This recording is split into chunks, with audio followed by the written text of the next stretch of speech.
Well, good evening, ladies and gentlemen. I think we are ready to go. And first of all, welcome to Rick Donor, who's our speaker this year. Before I introduce him, let me just explain the background to this series of lectures, the Gillam lectures, which are related to the Gillam Chair, which is held by John Seidel, who is here, and were named in honour of Sir Patrick Gillam. I'm delighted to see Pat and Diana Gillam here this evening, who was for many years chairman of Standard Chartered, and when he retired from Standard Chartered, Pat, who is an alum of the LSE, somehow organised that the bank would endow a chair in his name and a series of lectures.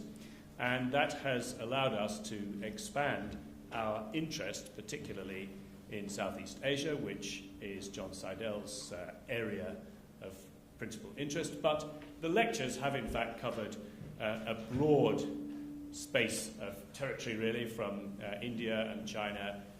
But this evening we are back in Southeast Asia, which is John's stamping ground, and of course, which is a very important part of the world for Standard Chartered. Those who don't know Standard Chartered, it is a British bank, but you would hardly guess that if you lived in the UK, because its operations are primarily in Asia and in Africa. And Rick Donor this evening is going to talk, as you will see, about the challenges of sustaining growth in Southeast Asia. He is a professor of political science at Emory University in Atlanta, Georgia, but was educated both at the LSE, where he gained an MSc in international relations, but also both at Stanford, which is one of my alma maters, and indeed at Berkeley. And for those of you who don't know that part of the world, this is a little bit like saying that you were educated at both the LSE and King's, which makes you somewhat schizophrenic as far as the Bay Area is concerned, since they're the great rival universities around the Bay. He's written extensively on Southeast Asia, but also on East Asia more generally. Has written about Thailand, has written about Japanese firms in Southeast Asia, and we couldn't have a more authoritative voice to tell us about the prospects for growth in Southeast Asia today. So, Rick, over to you.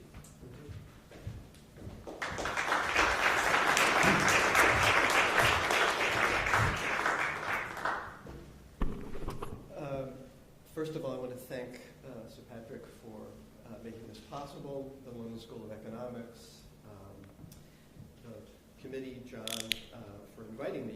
It's an honor to be here in light of the series commitment to raising new perspectives in light of the number of people, eminent people who've come before me in this series, and finally in light of the long-standing strengths of the LSE, as well as other institutions in the UK with regard to East Asia and political economy. As was mentioned, I studied many years ago I studied international relations at the LSE and took courses at SOAS. Debate over the Vietnam War made that period a turbulent but fascinating period to study international relations in East Asia. And one of the things that I recall with tremendous gratitude was the even-handed, thoughtful, and constructive approach to international and domestic conflict that I found in courses by Dr. Carol Bell at the LSE and Stuart Schramm on Chinese politics. This was not an easy time to teach international relations and conflict. In this talk, my specific focus is on Southeast Asia, and today, of course, Southeast Asia is not the site of widespread conflict among countries, as it was in the 60s and mid-70s. Since the early 1990s, it has become known for its dynamic economic growth. And as many of you know, in the early 1990s, the World Bank included 4 of the region's countries, Thailand, Malaysia, Indonesia, and the Philippines, among its group of high-performing Asian economies. And now Vietnam, which has achieved annual growth rates of around 7%, has joined this group of little tigers. Southeast Asia's consistent growth over several decades is pretty impressive in light of its experiencing a number of crises. The 1980s debt crisis, it was ground zero for 1997 financial crisis, obviously, et cetera. And with minor exceptions, the region has rebounded quite well from these crises. And I want to especially emphasize the reaction or the recovery from the 1997 crisis, which involved strengthening of institutional capacities for monitoring and managing the increasing financial liberalization of the region. The region also recovered from the 97 crisis in part through its export dynamism. And I apologize for this very crowded table, this slide, but as you'll see, the GDP growth from Malaysia and Thailand, which are the two countries that I'm going to focus on here, is quite impressive, quite consistent. Per capita income growth, for example, in Thailand went from $317 to over $2,500. Exports have grown consistently and impressively. Manufacturing has increased as a percentage of the overall economies, and high-tech has become, mid and high-tech industries have become increasingly important in the exports of these countries. The question now, of course, is whether these countries will be able to recover from the present crisis in a sustained way. The crisis did not obviously originate from the way it did in 97, from these countries' institutional weaknesses in terms of monitoring financial transactions. But it is nevertheless quite serious as a challenge because it has reduced the core export markets of these countries on which they rely tremendously. And it also threatens the investment that they have relied on quite extensively. This, of course, was of great concern to the World Bank and the IMF. The deputy managing director of the IMF in May 2009 concluded that Asia's growth deceleration had been sharper than in any other region, with GDP in Asia, excluding China and India, falling by almost 15%. And this contraction, he argued, was the result of the region's, quote, integration with the world economy. Of course, that integration was precisely what was always encouraged by the IMF. Only 3 months later, The Economist magazine trumpeted, quote, Asia's astounding rebound. And it highlighted the 10% average growth of the region's emerging economies. As the Economist noted, the recovery owed much to expansionary fiscal and monetary policies. But again, can the rebound last?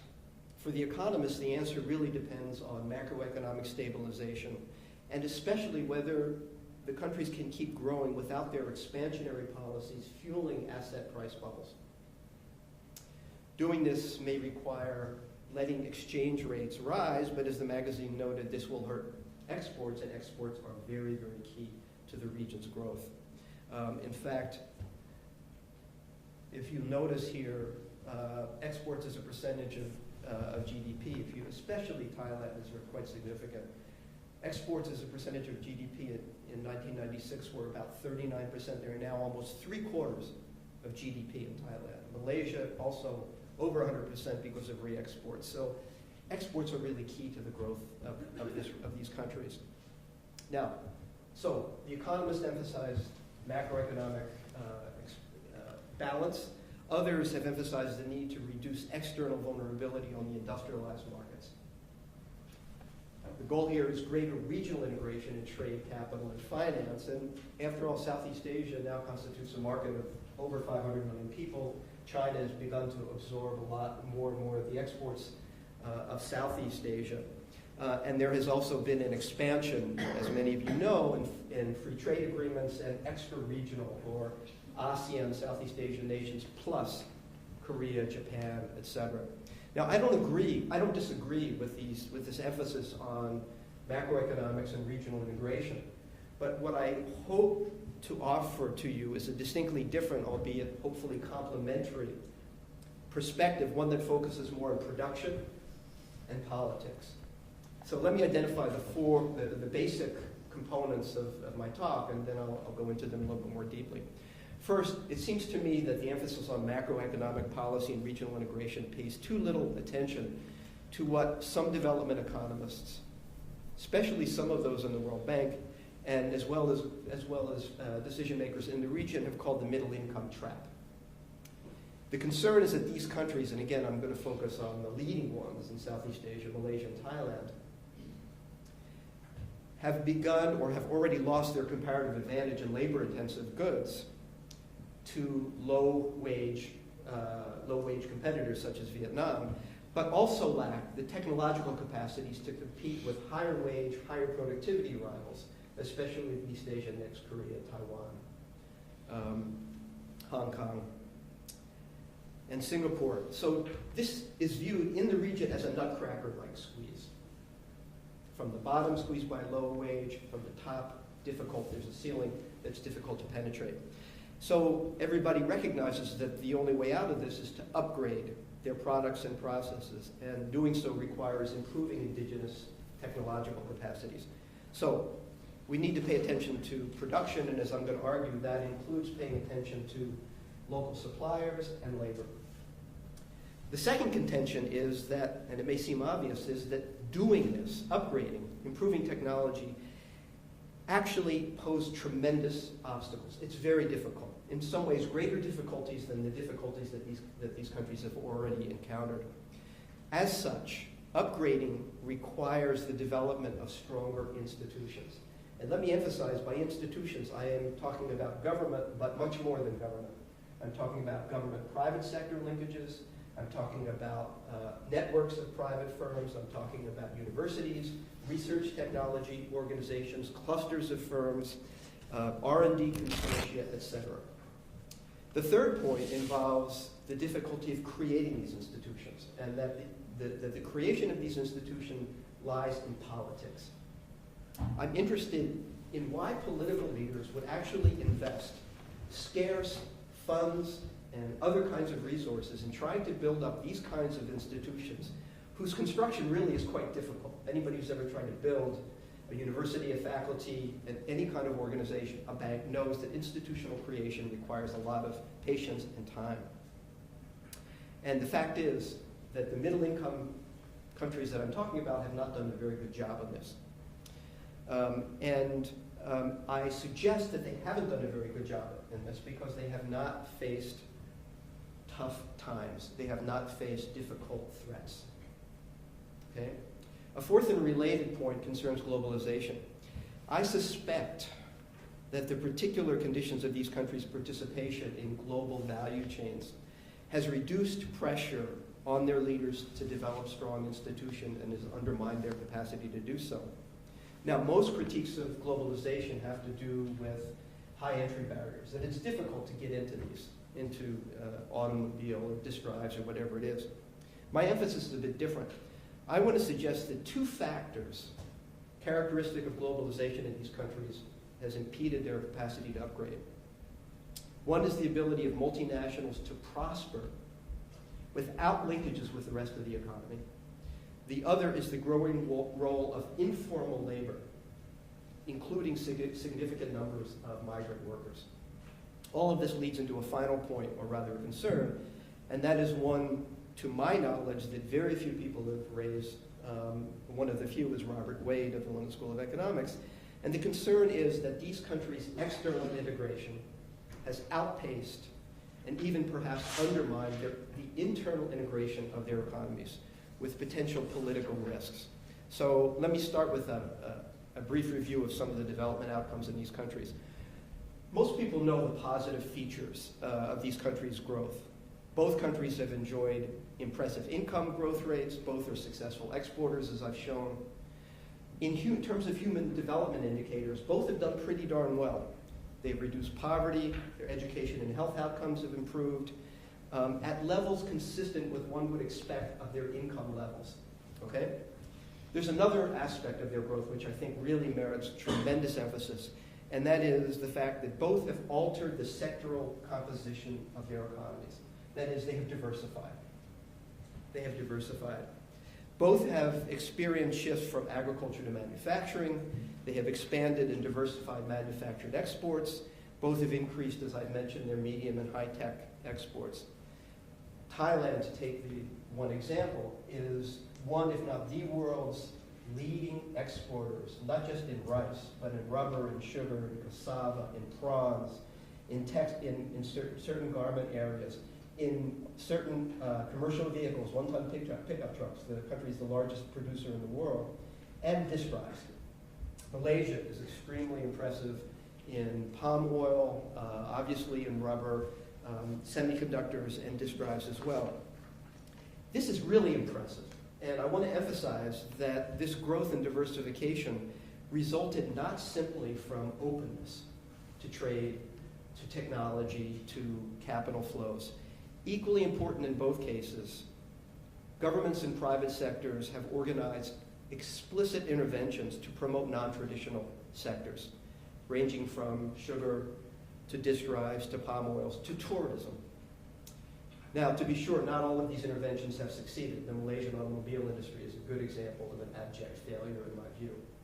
But many were successful, and these findings are consistent with the view of Donnie Roderick, who argued that scratching the surface of any non-traditional export success will reveal a range of institution-based interventions, quote, lurking beneath the surface. There are also a couple of weaknesses that I want to point out that I'm going to focus on for the rest of the talk.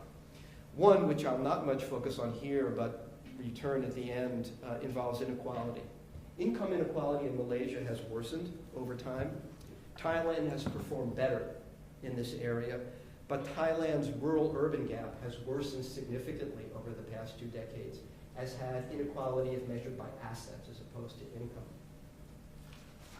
The second weakness, and the one I want to emphasize here, involves economic upgrading. And upgrading here, I want to emphasize, I want to be specific about what I'm talking about. It involves increasing value added of products and processes. It involves doing so with increasing local linkages, inputs from indigenous firms, and it involves doing so at global levels of price, quality, and delivery. So by that definition, Thailand's automobile industry is not upgrading because there are, at this point, very, very few local suppliers to the assemblers in Thailand. Okay. Now the question is, how can we have this tremendous diversification without the upgrading, without the deepening, as it were? I'm going to talk about that in a second, but I want to show you how they're reflected in a number of indicators. One is these countries continue to exhibit pretty high trade deficits, tremendous amount of imports of intermediates and capital goods to supply their exports. One expat who I spoke with, involved in the development of Thailand's automotive clusters, put it, Thailand used to claim to be the Detroit of Asia. Now they would presumably claim to be the Nagoya of Asia. It's not really the model that one wants to find them. But he said, actually, they're not the Detroit or Nagoya of Asia. They're really the maquiladora of Japan. That is, they're the cross-border assembly site, of Japan. So manufacturing, I would argue, in both countries is better characterized as a combination of capital-intensive manufacturing based on a small number of skilled workers and a larger number of low-wage, relatively unskilled workers. It amounts to the processing of imported intermediates or intermediates produced by local subsidiaries of foreign firms.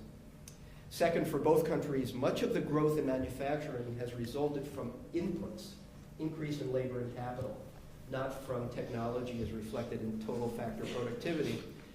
And third, these weaknesses are more broadly reflected in some comparative rankings on science and technology.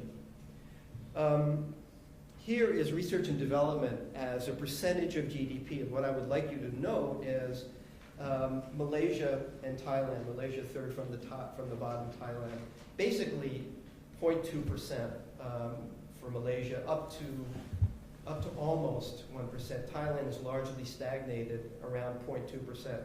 Compare that with China at the top, which is almost at 1.5% of GDP. Singapore, 2.4%.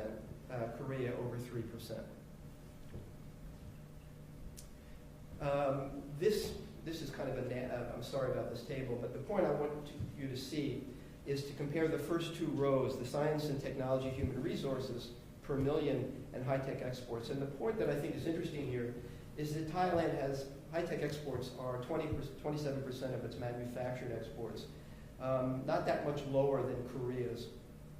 Look at compare 159 S&T people basically in science and technology per million in Thailand versus Korea, over 2,700. So what this shows is that you have essentially a disjuncture between the technology level of the exports and the technology capacity of the country that is producing or that is yielding those exports.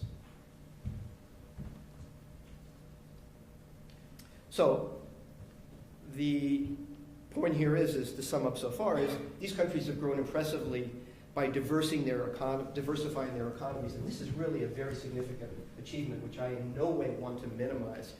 But they have not developed indigenous technological capacities at levels commensurate with their income levels. And this is a problem for two reasons. One of the reasons has to do with findings by economists that once countries move into a middle income range, 1,000 to 10,000 GDP, sustaining growth requires moving into fewer sectors and moving into and doing so with greater technological expertise. In other words, less diversification, more concentration. The second line of thinking, this line of thinking is consistent with another line of thinking that I just mentioned, and that is the middle income trap noted earlier. So to continue growing, the argument goes, these countries have to do something different. They'll have to upgrade by becoming more efficient with linkages in a smaller number of sectors. And doing so will require growing not on the basis of more inputs, labor and capital, but of innovation. Now, it's all fine and good to say, okay, we know what we're supposed to do, let's innovate, let's become more technologically savvy. My argument here is that this is quite difficult. It requires doing different things. It's one thing to diversify, it's another thing to upgrade.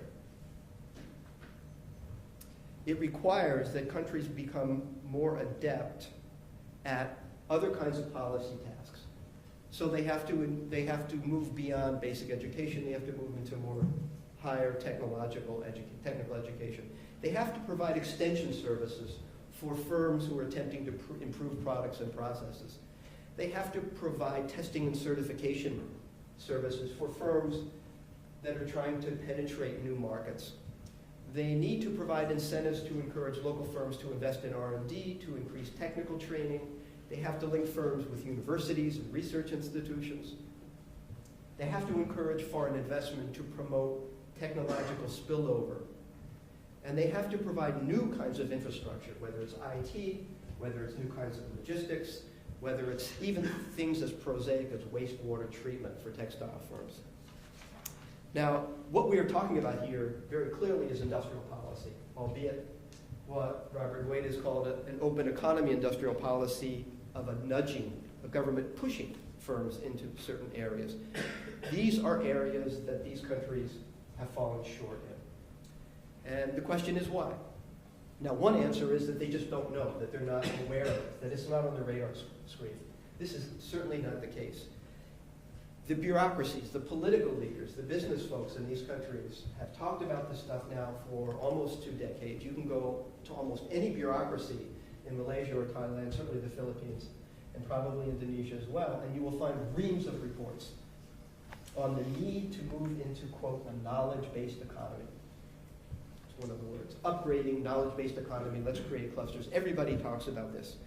So the problem isn't a lack of awareness, but rather, I would argue, that these are very difficult things to do. It requires a new set of policies and institutions. And there are 3 things that are especially difficult about the upgrading tasks that I have laid out. One is that they require the active participation of multiple actors. These policies are not stroke of a pen. They are not devaluation. They are not fiscal policies that a minister of finance can say, I'm doing this. It goes way beyond that. So to illustrate, a comparative analysis of Southeast Asian firms in big cities found a strong association between innovation activities on the one hand and extra-firm cooperation, linkages, among firms, between firms and universities, etc. The study found that Bangkok-based firms ranked lowest on these dimensions. Singaporean firms, not surprisingly, ranked highest. Those in Penang, the Penang state of Malaysia, ranked in the middle. So first, they require a lot of different actors. Second, they require lots of information. And I'm talking here not just about technical information, but about site-specific, nitty-gritty information about how a policy might work in one sector, in one region of the country or another. And finally, they often involve distributive tensions. That is, they result in short-term losses for some actors and longer-term gains for others. Let me give you an example, an illustration from the realm of foreign investment promotion, in which the goal here is not just, the goal is technology spillovers. As many of you know, the hopeful claim for FDI is that it will bring not only investment funds and market access, but also managerial and technical expertise for local firms. There'll be a spillover effect. This often does not happen. When it does, it seems to require a particularly broad and energetic approach to investment promotion, more than is the case in Malaysia and Thailand. Specifically, when it happens, it seems to involve a shift in investment promotion from an emphasis on negative restrictions, that is, if you don't do something, you can't invest, to more positive financial incentives and active strategies of matching foreign producers with local suppliers. It requires a shift from a focus on foreign exchange and jobs to outcomes such as human resource development. It requires a shift from a focus on discrete industries like just disk drives or just textiles to the growth of clusters of complementary activities. It requires a shift from a one-size-fits-all approach to investment promotion to a much more nuanced focus on different product areas. And finally, it requires a much greater shift from pre-investment incentives to post-investment monitoring and incentives. Now, consider the difficulties of doing this. First of all, the distributional tensions grow because countries are going to have to forego, in the short term, foreign exchange growth and job creation for the longer term benefits of technological growth and hopefully sustained job creation. Second, it requires a lot of information. Tailoring the local investment environment to the needs of global production chains requires an understanding of all kinds of different technological and logistical needs of firms. And the provision of this expertise means that all kinds of new actors have to be involved. It's not just a board of investments, it's not just a finance ministry, it is consultants, it's universities, it's research institutes, it's business associations. So, if indeed these are more difficult, they require stronger institutions to implement them. And again, by institutions, I'm not talking about governments alone. Governments alone will screw things up. Now, when I talk about institutional strength, what are we actually talking about? Three things. One is strong institutions have to engage in a lot of consultation among different actors. Second, they have to be able to make credible commitments to punish each other when they do not fulfill commitments and to reward each other when they do. And lastly, they have to have the ability to monitor each other's what they do. The East Asian NICs actually have developed, the Koreas, the Taiwans, the Singapores, have developed these capacities. In Malaysia and Thailand, they're in short supply. Let me give you a couple of illustrations. One involves Thailand's Board of Investments, and hopefully there may be some BOI folks here from Thailand. I don't mean to cast aspersions on your efforts, but this is the institution that's responsible for bringing foreign investment in, for providing incentives. Last year I was at a seminar on investment promotion and technological change, and a very high BOI official was there, and the official acknowledged that they no longer have data on the basic activities of the key investors that they have brought in. And because they have no data, they have no capacity to monitor. Not only do they not have data, they don't have the internal human resource capacity to collect the data. Okay? A second case involves one of Thailand's few remaining locally owned auto parts firms capable of supplying original equipment. This firm is Apico. I've been visiting this firm for about 25 years. It's a fascinating place. This is, I think, one, if not the only, developing country firm that actually manufactures automotive assembly jigs for Mercedes-Benz and a whole host of other automotive assemblers. And it's a great example of upgrading. When I first started visiting this place, they were making small volume jigs for Thailand's very small market. Of course, Thailand is a pretty big automotive market, but in the beginning they made automotive jigs. And the jigs were basically pretty rudimentary, based on manual mechanical clamps. Okay? Over time they shifted into hydraulic jigs. Jigs are what set of clamps and things that are used to put different parts of a car or another thing together, where you weld and bolt them together. Now they are very high-tech in terms of the latest electronics, and they've moved from those kinds of jigs. They've expanded to things like navigation systems, etc. And it is achieved on this by a conscious effort to reach out, and this is just from their own promotional programs, but they're very conscious of being a learning organization. They want to move to advanced design and manufacturing. They want to upgrade tooling. They want to improve their computer-assisted engineering, upgrade their parts, and they want to do this, as is mentioned under 1A, through strategic partnerships. They are very savvy about doing this. They've got more strategic partnerships than you can imagine.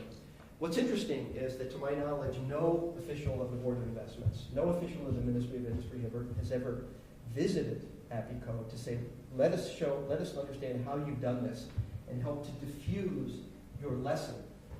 So diffusion of technology, diffusion of best practices, the argument is, does not happen automatically. It does not happen by market incentives alone. There's a last illustration, and that concerns rubber production. And as some of you may know, Thailand is the world's largest producer and exporter of natural rubber. That's good. The weakness is that 90% of the natural rubber that it produces is exported largely unprocessed. That is, there's not much of a downstream sector. Thailand produces condoms, rubber gloves, etc., but not nearly as much as actually Malaysia does. We can talk about that later. And in other words, their downstream, the linkages are weak, and Thailand has almost no complementary supporting industries in areas such as equipment and other kinds of intermediates. Now, everybody knows this. People have talked about changing this forever. What's the problem?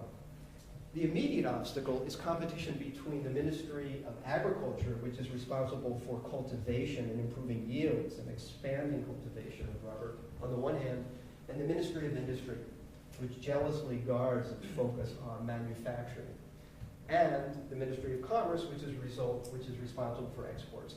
These three ministries typically don't talk to each other. Now, in part, this is because of the usual bureaucratic turf fights that one finds in any organization. But it is exacerbated by Thailand's shifting government coalitions, in which ministers are rarely in office for very long. And as a result, their focus tends to be not on tough, risky job of coordinating and creating long-term institutions for growth, but on the short-term benefits, the rents that they can derive for their parties or their factions by virtue of their controlling resources as the head of the Ministry of Agriculture, say, example. So that, of course, brings us to the question of politics. Now, one reaction to my rubber example is, of course, what do you expect of politicians? This is exactly the kind of behavior that you expect for political leaders to engage in. It's the reasons governments should not get involved in trying to promote particular sectors. It's the reason industrial policy fails. It's the reason that government failures are always more significant than market failures. Now, that response is profoundly problematic in my view. Government interventions, in many cases, with private sector input, have indeed succeeded. Indeed, rubber, automobiles, all of these things, as I said, are the result of discrete interventions. And we can talk about a whole host of other interventions in other parts of the world. But just as often, the interventions do in fact screw up, they fail. So the question is, what factors account for the variation in intervention? Why, in some cases, do political leaders invest scarce resources in longer-term efforts to build institutions rather than paying off their factions, their cronies, whatever it might be, or filling their own pockets? Now, economists' response to this question to me, is always interesting. One is simply to not answer it. Typically, that's not what economists do. Economists can disagree over policy, but the focus is, why do you have certain policies? Why might they work? And implementation, that's not our problem. That's one answer. Another answer is, well, you build institutions because institutions can generate gains from trade, and everybody should know this, but that begs the question, why do some political leaders recognize the gains from trade?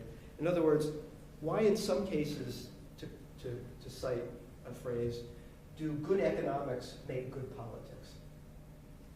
Now, there are a couple of answers when pushed. One is individual leadership or intelligence. So in other words, Ferdinand Marcos was either dumber or less of a leader overall than was Lee Kuan Yew, for example. I don't buy this at all. And we can talk about this afterward if you'd like. Another is to attribute it to culture. Something about Catholicism undermines development. Something about Buddhism undermines development as opposed to Confucianism. So certainly the problem here is that if you look at the economic development literature in the post-war period, Confucianism was supposed to be the great obstacle to economic growth. And if there was any country that was going to develop, it was, of course, the Philippines, certainly not South Korea.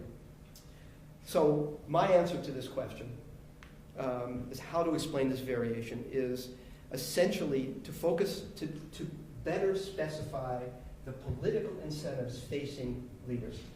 And more specifically, what I want to argue is that a necessary condition for the creation of these institutions is the presence of crisis-like conditions.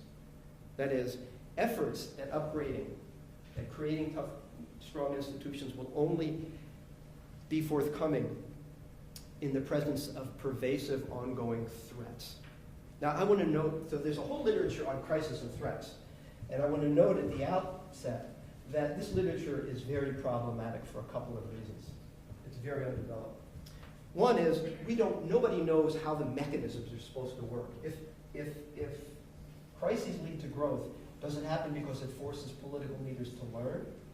That's one argument. Another argument is crises weaken, quote, old interests and strengthen new, more progressive, more productive interests. That may be true.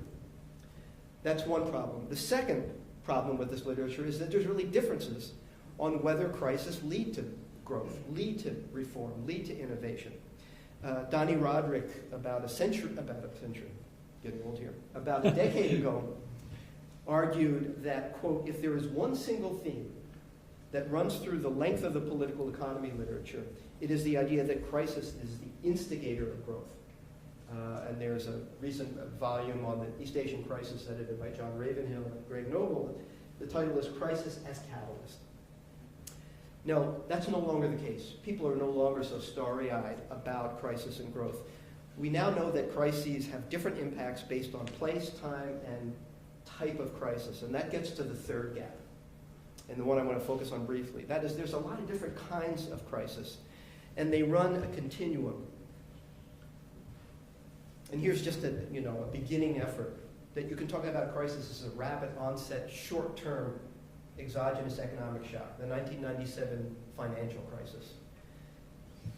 You can talk about a rapid onset, long-lasting exogenous shock, the 1970s oil shock, the global depression of the 30s. You can talk about a gradual onset, internally generated economic problem, the exhaustion of import substitution, or now I would say middle income trap. There are ongoing external security-related crises, such as those faced by South Korea and Taiwan after World War II, or Singapore, I would argue. There are ongoing domestic political threats from popular sectors. And finally, there is a combination of these ongoing security threats, domestic popular unrest, in the presence of a lack of easily obtainable resources with which to address these things. Colleagues and I have written on this, and we've called this last thing systemic vulnerability. Now, so let me offer some evidence as to whether this argument works in terms of crisis, this kind of crisis leading to reform, and the lack of it leading to a lack of reform in the context of Southeast Asia. So you all know that Southeast Asia suffered from the 1980s debt crisis as much as anybody else. Thailand, for example, was forced to borrow over $500 million from the World Bank. It became the world's 5th largest recipient of bank loans at that time. These pressures in both countries stimulated, not surprisingly, important policy and institutional reforms. And one expat economist with long experience in Thailand, Bob Muscat, said, no previous Thai government had been under the kind of severe and sustained economic pressure that now brought the Thai technocrats to the conclusion that a thoroughgoing shift in the economy could no longer be delayed. And in fact, there was very significant moves in both of these countries in areas of macroeconomic stabilization, export promotion, and productivity and competitiveness improvement. The last area was basically dropped. Almost all of the reforms that took place that were quite successful and impressive were macroeconomic stabilization and trade and export promotion. So the question is, what happened?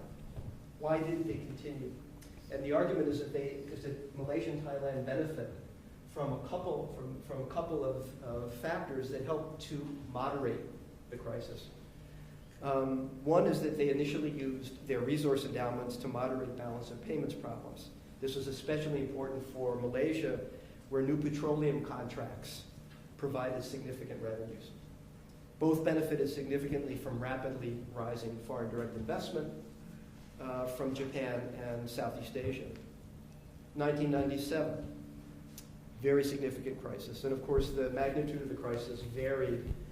Malaysia was less hard hit than Thailand and responded with very heterodox policies. Prime Minister Mahathir, as many of you know, abandoned the country's currency peg, but he avoided IMF borrowings, and he imposed capital controls, quite controversial. But Malaysia did not do this alone. Its ability to sustain capital controls and avoid IMF borrowing benefited from the availability of other resources. Domestically, the government was able to draw on firms from Petronas, the national oil company, as well as public insurance and other employees' provident fund. Externally, the government was able to draw heavily on Japanese export bank funds. And finally, an important part of the story has to do with the size and the dispensability of Malaysia's foreign workforce. Many of the workers in the worst hit sectors, especially construction, were migrants who, quote, simply left the country. In effect, Malaysia exported a substantial part of its unemployment, unquote. Thailand was much harder hit. 3 million people were pushed into poverty. The country was in a state of insolvency, contracted the second largest ever IMF support package, 1.7 billion. The government really did take impressive reforms in terms of improving its supervisory capacity, in terms of institutional monitoring of financial flows. And at the same time, there was a huge effort at this time, and this really kind of knocked everybody out, to improve productivity. They started something called the Industrial Restructuring Program that involved thousands of hours of consultation between government officials, business associations, institutions on productivity, on competitiveness, product design, all the stuff that we've talked about, new kinds of infrastructure.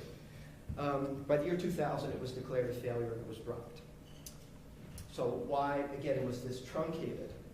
One was the fact that the country benefited from devaluation-induced jump in exports, which I've already showed. This helped improve the balance of payments, etc. Second, as in Malaysia, the country benefited from foreign funds. IMF program, Japan's Miyazawa Fund provided $1.5 billion, etc. So, and then lastly, the rural sector. Thailand's rural sector essentially has provided a labor sink into which unemployed workers, newly redundant workers, can move back to the countryside. And one scholar argues, since 1999, Thai growth has been driven by, quote, the increasing employment of its large reserves of underemployed labor in the rural sectors. So now the challenge 2008, 2009, 2010. The challenge is for both countries to move away from their positions as essentially low-wage, labor-intensive assembly platforms. Now, that ability or their willingness, as I suggested earlier, is undermined by two factors that moderate the pressures, reduces the incentives to move in this direction. The first involves the ability of multinational corporations who dominate export-oriented manufacturing, their ability to provide technology-related services in-house or at home, rather than as a part of a local, collective public effort. In so doing, they avoid contributing to or participating in the provision of services that can benefit the rest of the economy. Now, one response to this concern is that, of course, what do you expect of multinationals? What's the big deal here? There's variation. That's the problem. In some places, multinationals take the virtuous route. They engage in all kinds of collaborative efforts that do provide services that spill over to the rest of the economy. And in some places, they don't. And let me give an illustration. And by the way, I think they do or do not, depending in part on the incentives, the monitoring, the credibility that they are exposed to from local governmental and other institutions. And let me give you an example from research that I conducted. We co-authored a book on the disk drive industry and why the disk drive industry is so concentrated in Southeast Asia and still has tremendous US presence. And one of the things we did is we spoke to disk drive producers like Seagate and suppliers such as ReadWrite, and we said, compare your experiences in Malaysia, in Thailand, Singapore. And their response was basically this, I'll paraphrase. In Thailand, we keep our heads down. And we do almost everything in-house. We don't collaborate with other firms on R&D. We are not engaged in any supplier development program. When you get involved with the government here in Thailand, things get messy. In Singapore, on the other hand, we participate actively in and benefit from a host of government-sponsored research institutes, all kinds of R&D consortium. So one question is that multinationals have the option to sustain their success by doing stuff in-house. Some places they do, some places they don't. The second factor that I think reduces incentives and even capacity to engage in upgrading has to do with these countries' access to large informal labor markets. And the data here is really hard to get. I'm sorry, that went too high here.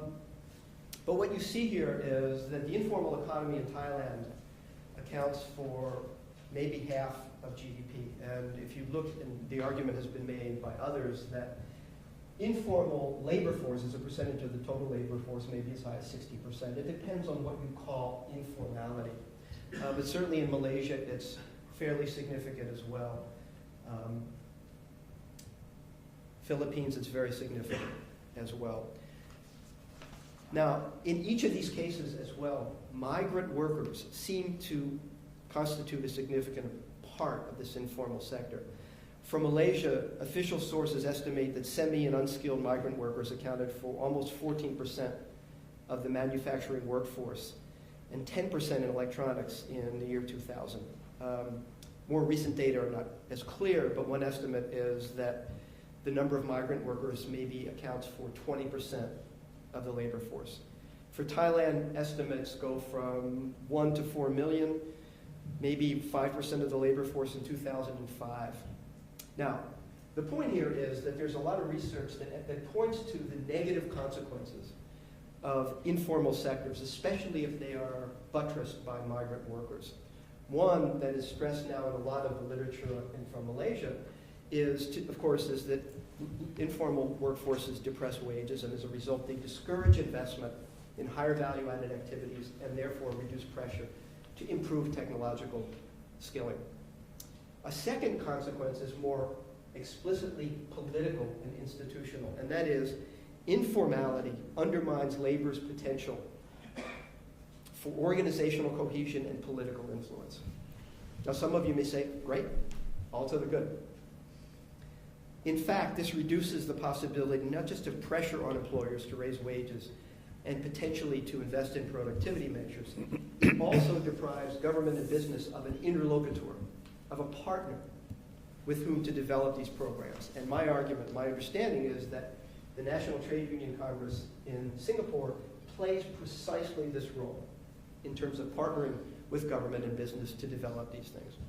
Now, I want to add here that research on successful developing countries, especially, and I want to emphasize this to distinguish this from China, especially countries without large domestic sectors, typically highlight the central role of labor in the development process. For the democratic states, the small democratic states, say, of Northern Europe, this role involved an explicit political incorporation. For the more traditionally authoritarian countries of East Asia, Singapore, Taiwan, Korea, labor was clearly not politically incorporated. In fact, people were thrown in jail. Labor was repressed, no question. But labor was also a de facto growth partner that benefited from compensatory measures that helped not only foster a consensus on difficult policies, but helped to make that shift more efficient. So let me conclude now. Let me highlight some main points. First, challenge of upgrading for middle-income countries are difficult and requires a lot of institutional strengths. Second, the creation of strong institutions is itself difficult. It is a collective action problem. It requires long time horizons, a lot of support from political leaders, and commitment of finances that typically political leaders would rather devote to their own more particularistic goals. Third, in light of the difficulties, leaders will typically only promote technology and upgrading kinds of institutions in the face of a particular kind of crisis, that is, a protracted set of domestic and external threats, along with lack of resources to meet those threats, that pushes them, for reasons of political survival, to invest in institutions that in turn can sustain the production of exports that can generate revenue that ensure political survival. Fourth, these pressures to upgrade are undermined by two factors: multinationals' lack of engagement, potentially in the provision of public goods, and the presence of large, informal, unorganized labor forces. Finally, drawing again on Robert Wade's insight, I want to reiterate the risks of not upgrading, of remaining on a low-wage, albeit mid-high-tech assembly trajectory. This kind of trajectory is one that lacks linkages. It is one in which local suppliers are rare, if not absent, and is one in which labor's role is minimal and its position is highly vulnerable. This kind of situation presents two types of risks. One is potential loss of legitimacy, of popular legitimacy for global engagement and potentially for market institutions and the market system overall. And second is what political scientists have emphasized is deinstitutionalization of society. That is, people don't belong to organizations, they have no channels of expressing their interest, of aggregating their interest, etc. And as a result, deinstitutionalization leads to greater difficulty in promoting both equality and sustainability and democratization. Now, this last point is somewhat speculative, but it is consistent with two conclusions that people have made. One is that stable countries need broad public goods, education, health, and welfare. The only times that you get these broad public goods is when you have well-organized social groups. And second is democratization, and here I'm quoting, democratization without well-organized social groups may lead to modes of political competition that promote inefficient policies that are targeted at narrow groups at the expense of the poor. So, to put my neck out, the dangers in the midterm is political instability and gridlock and economic inefficiency. So with that rosy prediction, I will stop here and thank you for your patience and your questions.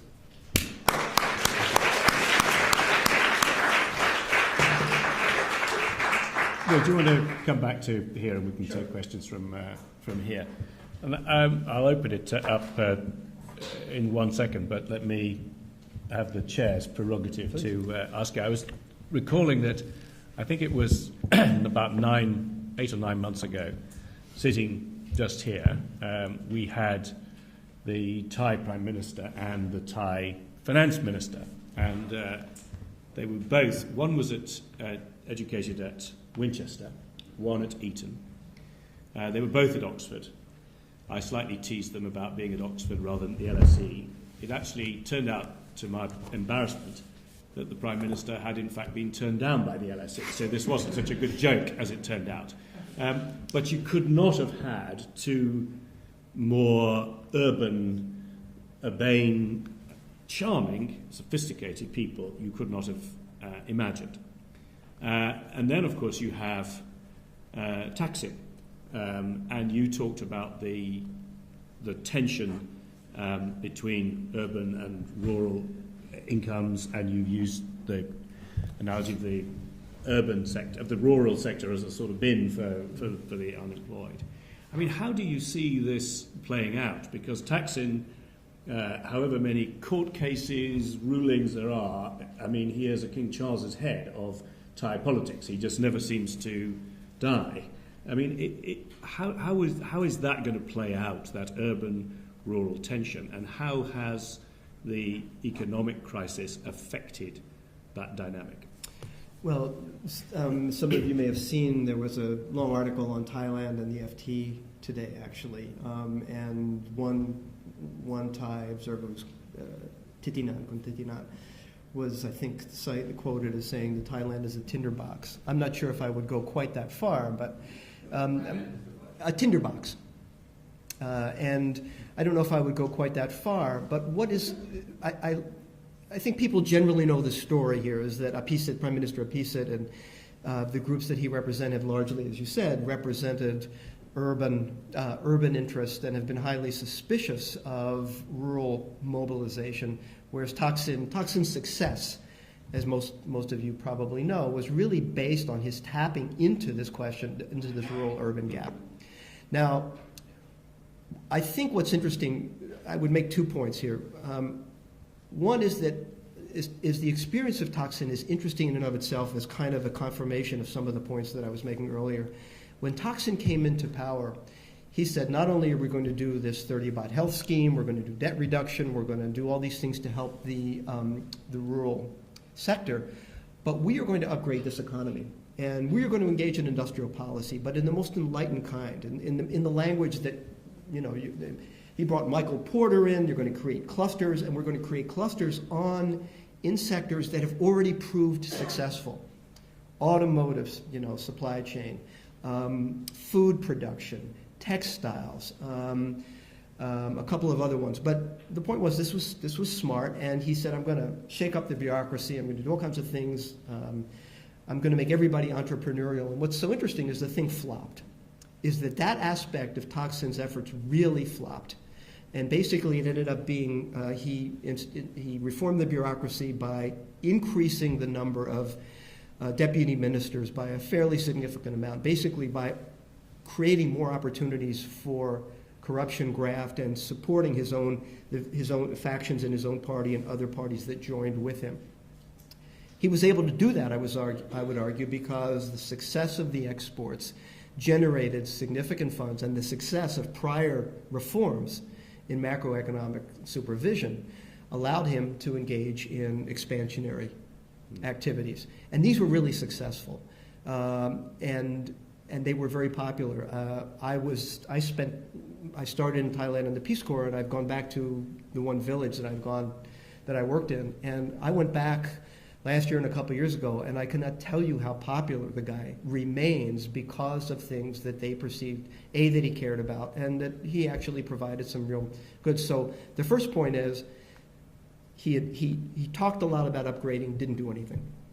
In fact, I would say he undermined the bureaucracy and demoralized the bureaucracy. On the other hand, he did things that strengthened his, for the first time, I can't emphasize, for the first time, he did things that nobody else had ever done, paid attention to the rural areas in terms of public goods, not just giving money to voters during elections, which he did too, but he did that. And so that has remained. That popularity has remained, and Apisit has kind of belatedly tried to start doing some of these things. but really doesn't have the infrastructure to do it, doesn't have the reputation, the street credibility to do that. So what has remained is that the, quote, red shirts, the Thaksin folks, have remained organized. And I would argue that one more crisis will tremendously delegitimize PCIT and the present coalition, and will provide greater opportunity for Thaksin to come back. Now, it may not be Thaksin. That'll be the interesting question: is who replaces him in the building movement.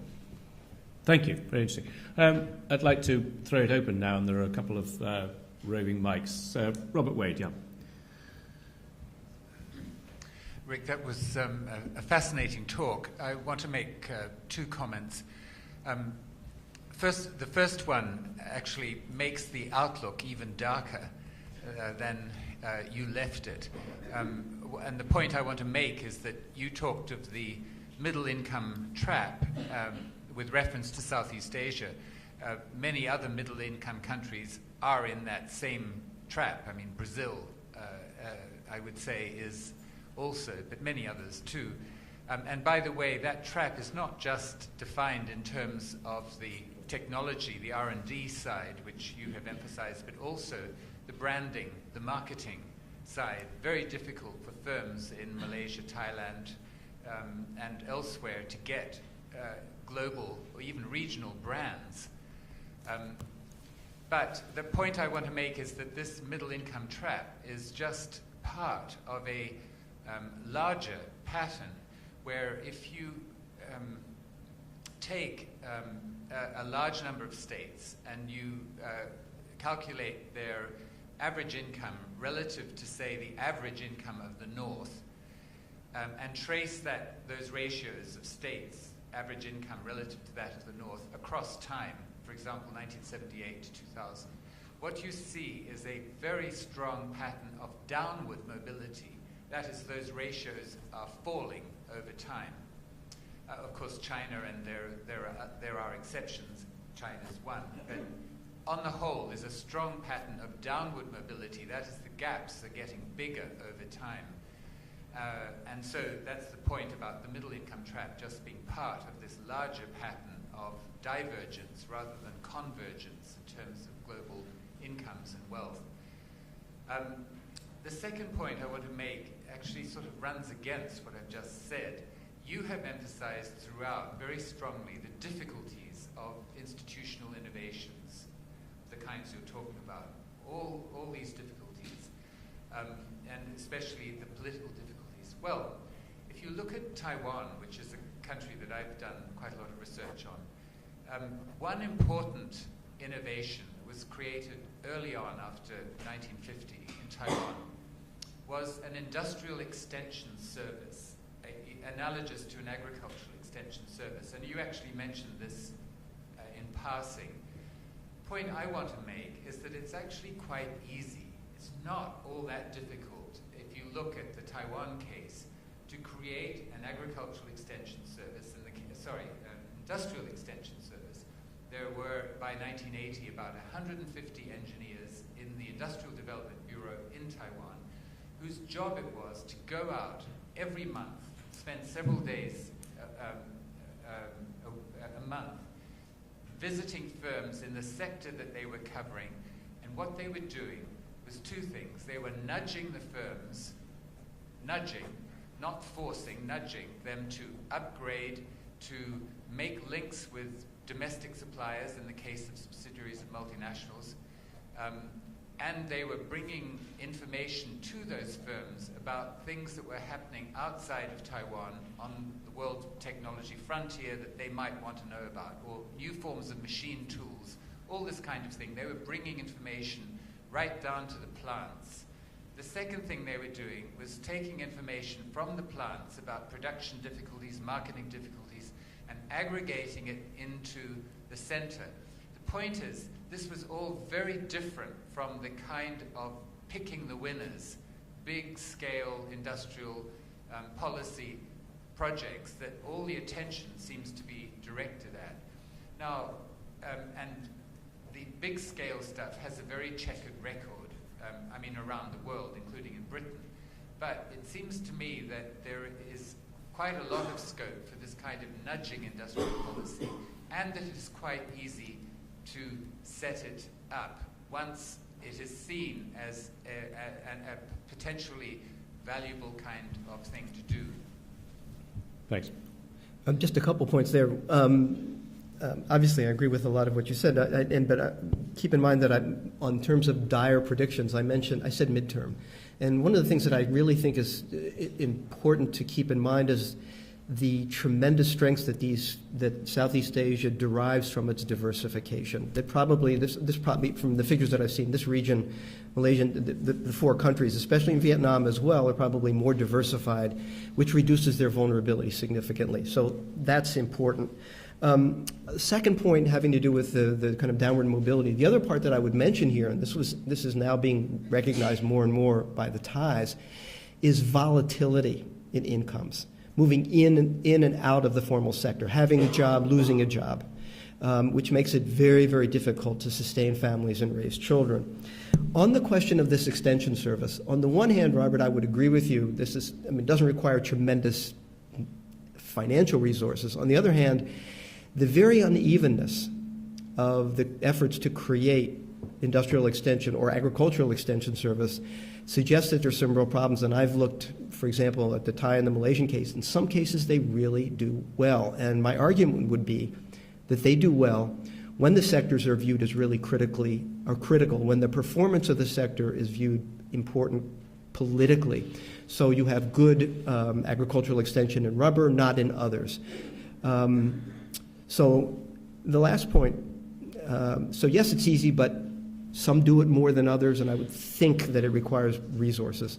The third point is in terms of extension service, just for those people, those of you who are looking for careers, I really do think that this question of studying and engaging in agricultural and industrial extension is really where it's at. It's very interesting, it's very important, and there is now literature that's looking at, for example, labor standards.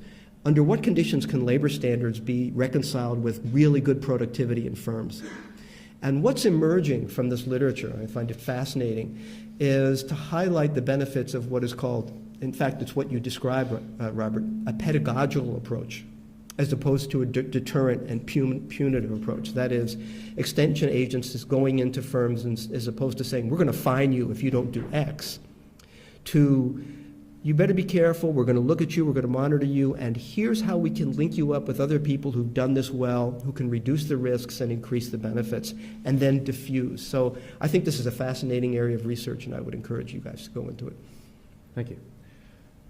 Who's next? Yes, so woman 2 rows down. Hi. Is it working? Hi. I had a question about immigration policy within the Southeast countries and how easy it is for workers to move between countries, and also thinking about outward migration and the threat of things like brain drain, sort of with Right. workers going to Western countries, and how that impacts on economic growth. Thanks. Let me take the second point first. The outward issue, I think, is an interesting one because it shows the ways in which some countries have done a better job of kind of recruiting and bringing back talent that has left. And you can find Malaysians all over Silicon Valley. You can find Thais all over Silicon Valley. Obviously, you can find Taiwanese, Koreans, and Chinese as well, but increasingly there are incentives for those people to come back. The Thais have done a pretty lousy job. I'm less clear on, maybe some people who are here from Malaysia can talk about efforts that have been made to bring high-tech folks back. On the question of inward migration, especially of all skilled, Singapore's obviously done a very good job of inward migration of high-tech folks. I mean, you could look at Canada in the same way. The real question is in terms of inward migration of low-skilled workers, essentially economic refugees, whether they're from Burma, Laos, Cambodia, internal migration, Indonesia into Malaysia. And here, Malaysia has started cracking down much more and is being much tougher, but still in the past, it has been very easy to move in. It is very easy to be illegal. And the Thais, basically, those borders are quite porous to the extent that the Thais recognize now that they have to register these people. Still, There have been initiatives to limit this migration, and by and large, the lower parts, the lower wage sectors of the economy have protested against any efforts to restrict migration. Yeah, go there, that's right. Hi, I really enjoyed your talk.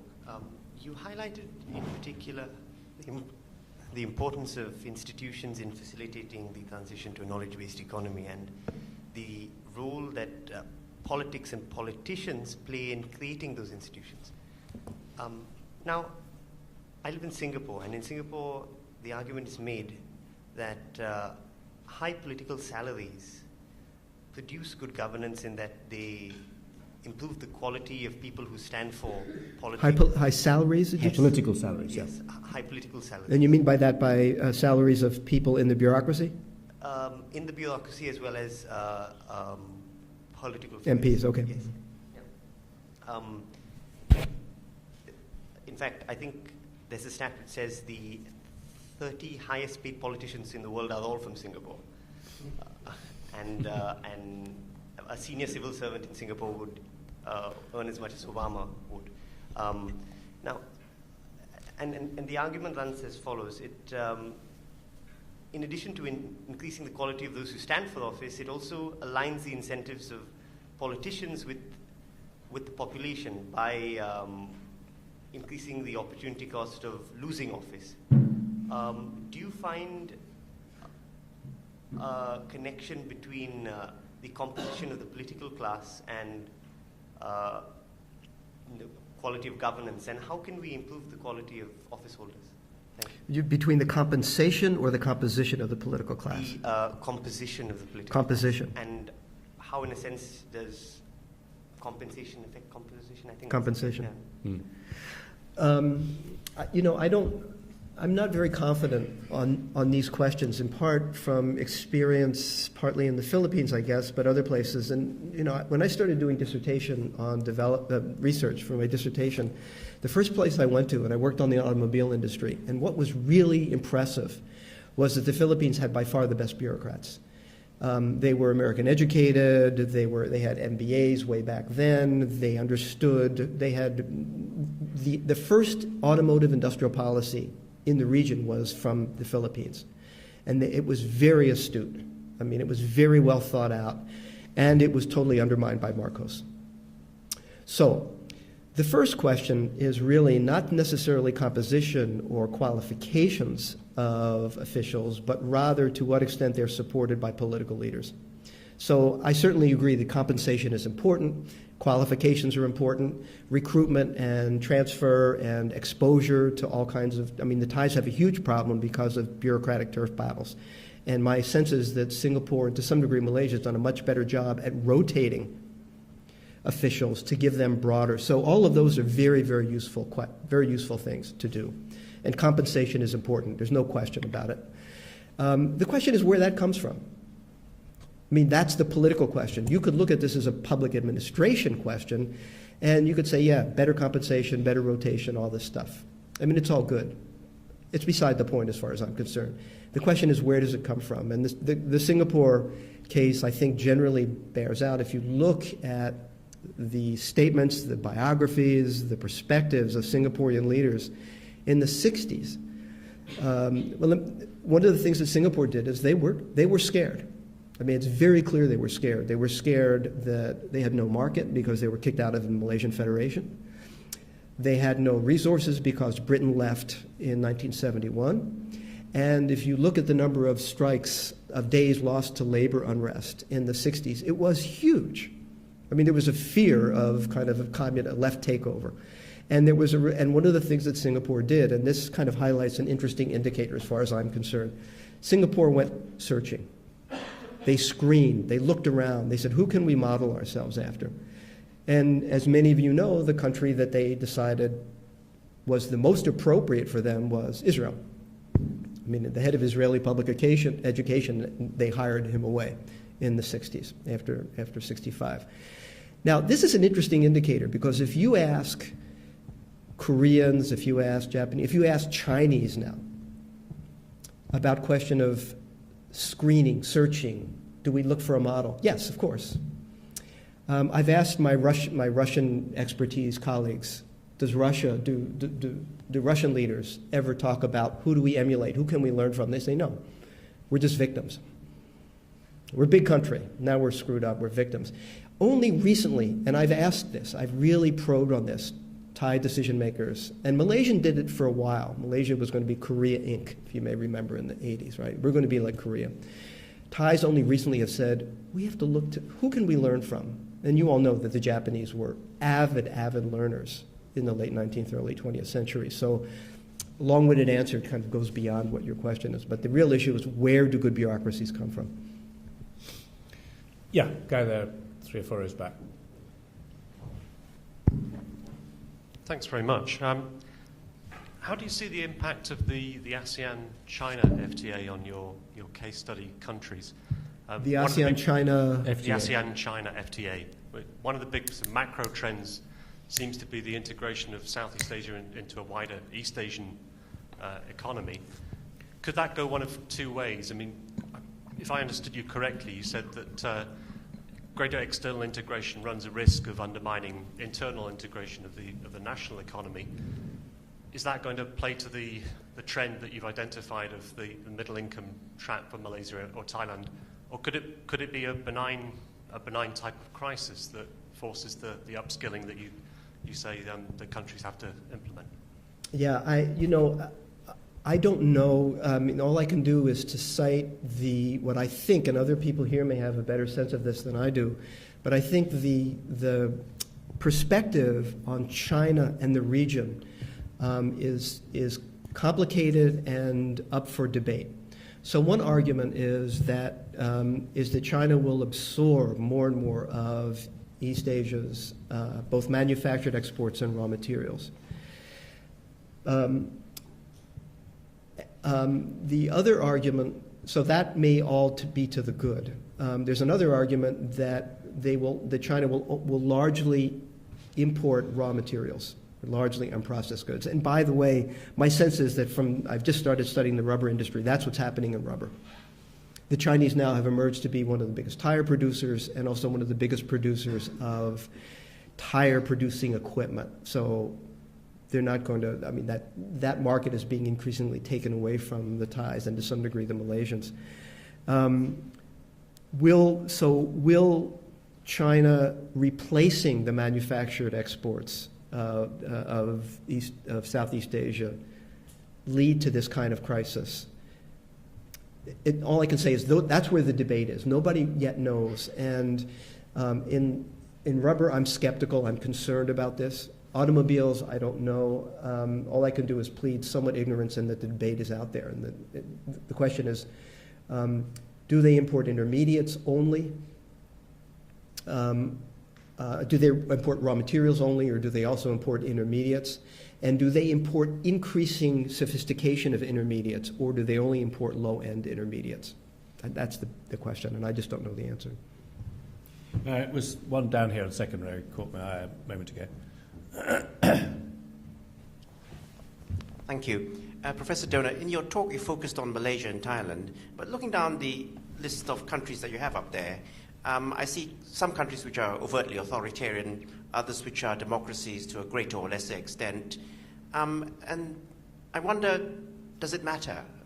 What aspect does democracy, or what impact does democracy, or what difference does democracy have on the different possible outcomes that you talk about?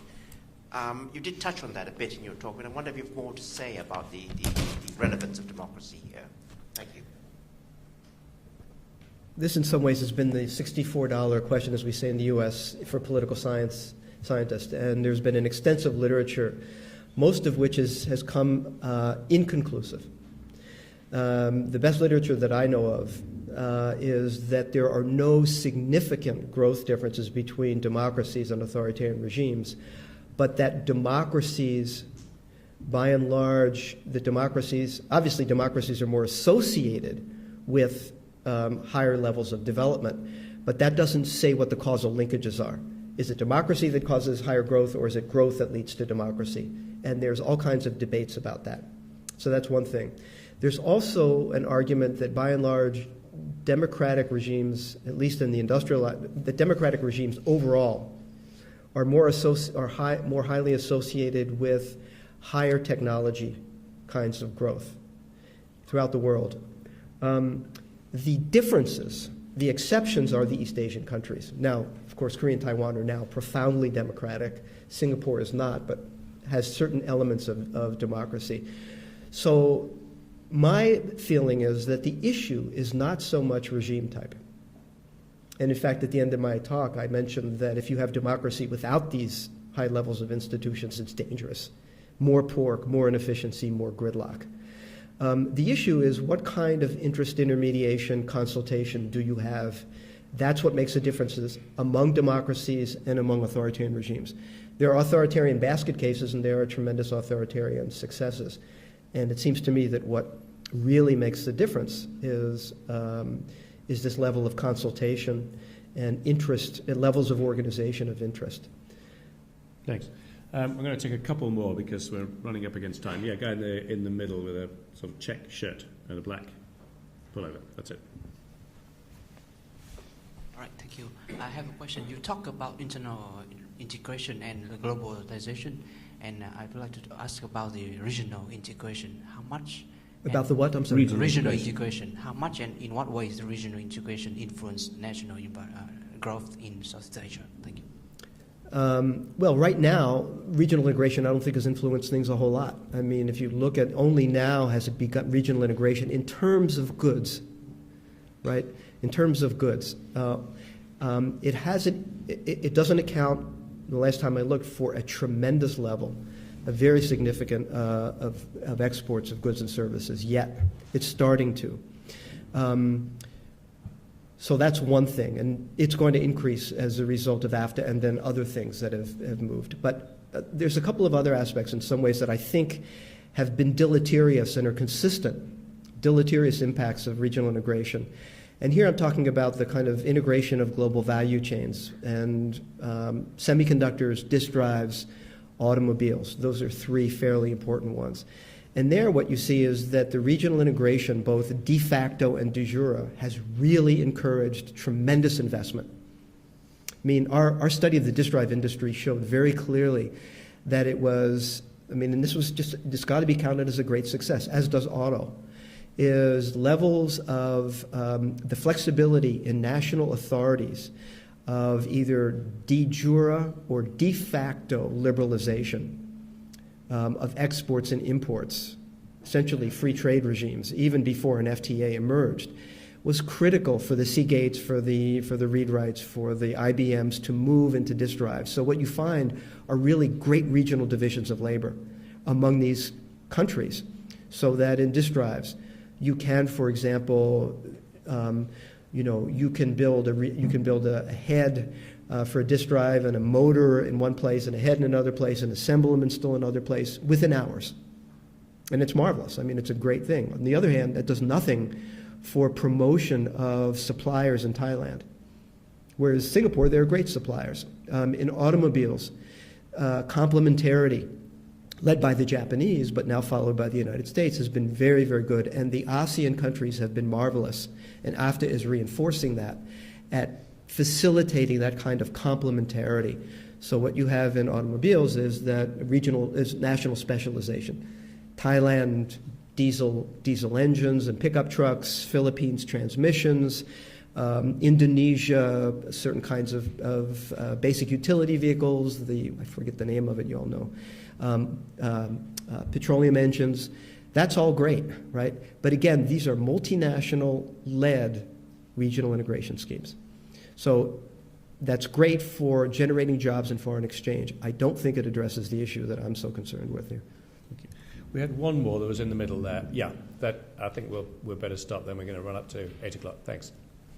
Can you say something about the Bumiputra or affirmative action policies in Malaysia and how they affect patterns of investment there? Well, I guess there are pros and cons. I happen to mention rubber. Nobody kind of picked up on this, but the interesting thing about rubber is that Malaysia used to be the largest rubber producer in the world. Some of this has to do with British colonial legacies, a long tradition of tradition. There's actually a Malaysian Rubber Research Institute right here in London. It's marvelous. 90% of Malaysia's natural rubber is consumed domestically. They've got a great downstream industry. You go to Thai rubber producers, they all have Malaysian equipment, kind of basic equipment, but still it's equipment. The question is, where did that come from? And I would argue that some of that has to do with the importance of the rural sector, the Malay-dominated rural sector in Malaysia, and the emphasis on needing to maintain a vibrant rubber sector. So in some cases, it's been quite good. We obviously know that in other cases, the Bumiputra policy has undermined efforts at technological upgrading. It has undermined business-government relations. I know the automobile industry best, and it has just been a real, I wouldn't say disaster, but a shame, the degree to which they were almost going to take, Proton. Proton was eventually going to be spun off to Volkswagen. This was almost a done deal, and it would have been really beneficial, and it was nixed at the last minute because of not just Bumiputra, but the political and financial concerns of UMNO, which obviously is linked. So, in rural areas, I think it's had a real beneficial effect. In manufacturing, I think it's been deleterious.